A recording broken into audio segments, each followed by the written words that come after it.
Sanctus, Sanctus,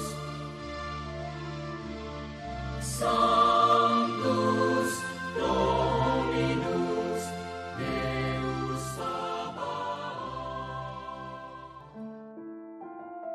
Salam jumpa kembali saudara-saudariku yang terkasih dalam Tuhan kita Yesus Kristus. Salam sejahtera untuk kita semua. Berkat Allah yang Maha Kuasa senantiasa menyertai kita.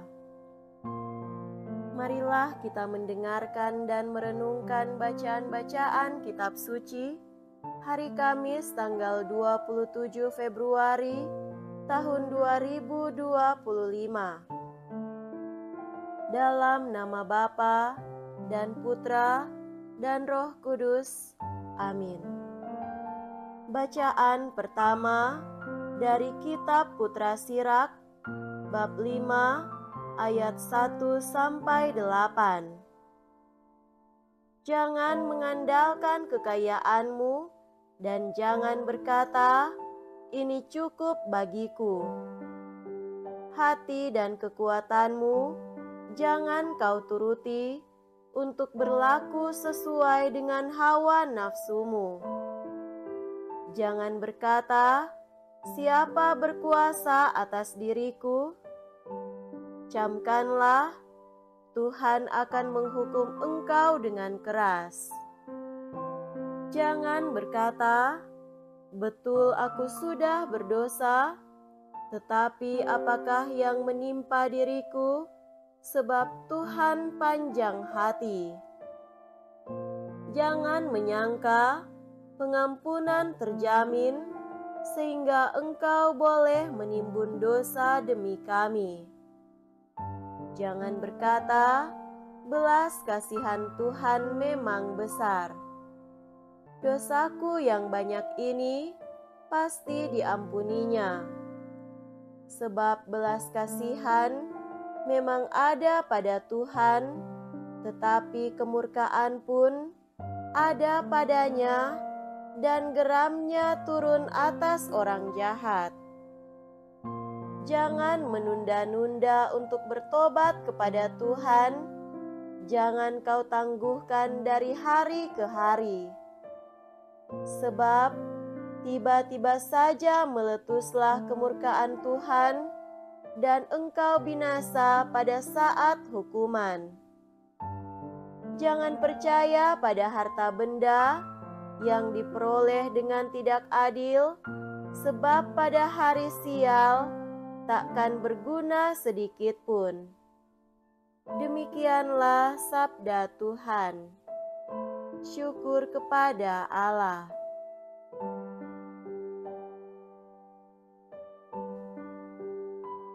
Semoga Tuhan beserta kita sekarang dan selama-lamanya.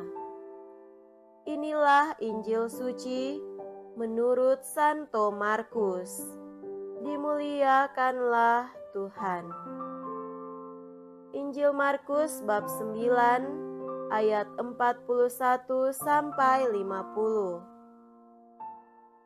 Pada suatu hari berkatalah Yesus kepada murid-muridnya, "Barang siapa memberi kalian minum air secangkir, oleh karena kalian adalah pengikut Kristus, ia tak akan kehilangan ganjarannya. Barang siapa menyesatkan salah seorang dari anak-anak kecil yang percaya ini, lebih baik baginya jika sebuah batu kilangan diikatkan pada lehernya, lalu ia dibuang ke dalam laut. Dan jika tanganmu menyesatkan engkau, penggalah, karena lebih baik bagimu dengan tangan terkudung masuk dalam kehidupan, daripada dengan utuh kedua belah tangan masuk dalam neraka, ke dalam api yang tak terpadamkan. Dan jika kaki menyesatkan engkau, penggalah, karena lebih baik bagimu dengan kaki timpang masuk ke dalam hidup daripada dengan utuh kedua kakimu dicampakkan ke dalam neraka.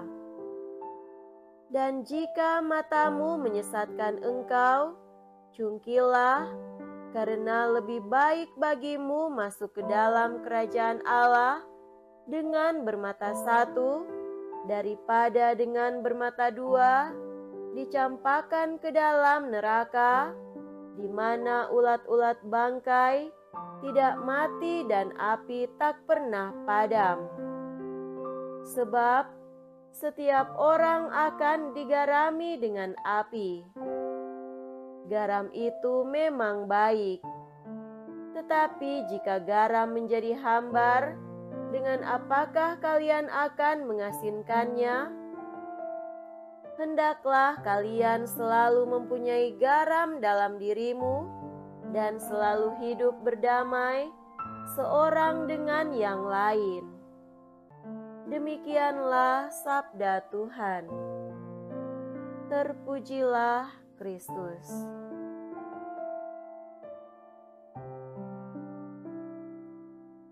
Saudara-saudariku yang terkasih dalam Tuhan kita Yesus Kristus, tema renungan kita pada hari ini adalah berkat bagi sesama. Ada sebuah kisah, seorang bapak tua duduk sendirian di sofanya yang tampak rapi meskipun sudah agak tua. Pandangannya jauh kosong sambil sesekali mengelus kepalanya. Mungkin ia teringat anak-anaknya. 4 anaknya tidak ada yang mau tinggal bersama di rumah. Yang lain sudah menikah, tetapi yang belum menikah pun memilih untuk tinggal di apartemen. Pegawai rumah tangganya pun kini tinggal 1 dari yang dulu banyak, siap untuk menunggu perintah untuk makan minum, bersih ini atau bersihkan itu, atau pergi ke warung bahkan belanja di pasar. Semua serba berbeda. Rupanya dia salah sangka. Uang dan harta ternyata tidak untuk seterusnya memihak dan memberi kemudahan padanya. Anak-anak telah diberikan banyak uang, tetapi ternyata memilih untuk hidup sendiri. Para tenaga rumah tangga pun tidak pada betah lagi tinggal melayani di rumahnya. Ia bertanya-tanya pada dirinya, entah apa salahnya. Saudara terkasih, bacaan-bacaan hari ini berkisah tentang pentingnya pertobatan dengan segera dan tidak menyangka bahwa seseorang bisa mengatur semuanya, entah dengan kekuatan, kekuasaan, ataupun uangnya.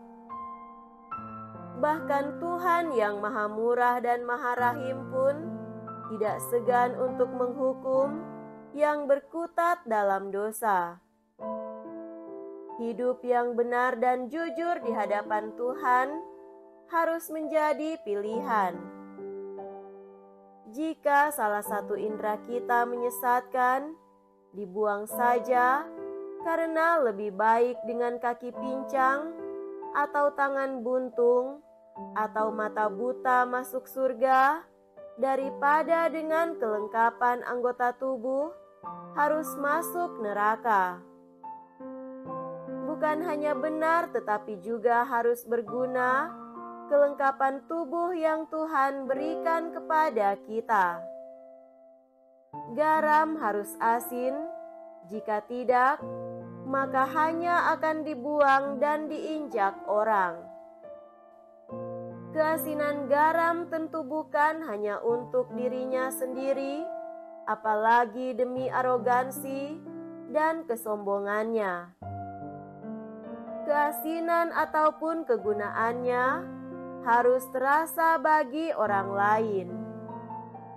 Sebanyak apapun garam yang diberikan, tetapi jika itu tidak terasa, maka itu tidak akan mengesankan, tetapi menghasilkan antipati dan keengganan.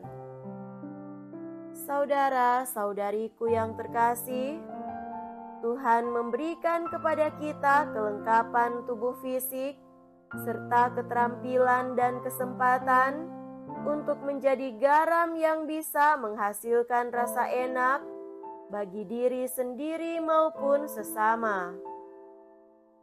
Jika belum bermanfaat sepenuhnya, sekarang inilah saatnya untuk bertobat dan mulai menggunakannya. Tidak ada kata nanti, tidak juga arogan untuk bisa mengatur semuanya, apalagi Tuhan. Marilah kita membuka hati, mata, telinga, dan buatlah diri kita berguna bagi saudara-saudari kita. Hidup ini adalah kesempatan.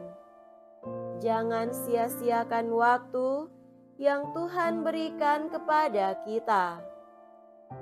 Kita menjadikan hidup kita berkat bagi sesama. Semoga demikian. Amin. Dalam nama Bapa dan Putra dan Roh Kudus. Amin.